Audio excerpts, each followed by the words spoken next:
মধ্যে গৈরিকা এসেছে এবং সেকেন্ড হয়েছে ড্রিমস থেকে সিবিএসই তে 96.4%। একটা জোরে হাততালি গৈরিকার জন্য।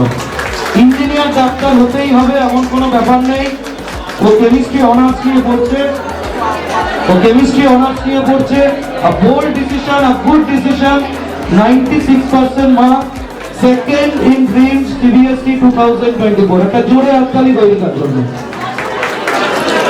ডিসিপ্লিন এবং regularity, these two can be applicable for the student Gairika. আমি নিজে ওকে 2 বছর পড়িয়েছি, আমি জানি এই দুটো যে কোনো সাকসেসের আমি বলতে পারি মূল মন্ত্র।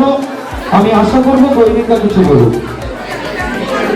First of all thank you স্যারকে, অনেক ডিফিকাল্ট টপিকস খুব ইজি ভাবে মজা করে পড়িয়েছে, ওই জন্য ফিজিক্স হয়তো ভালোভাবে পড়তে পেরেছি। Thank you. অনেক ধন্যবাদ গৈরিকাকে। অনেক বড় হোক, অনেক বড় হোক।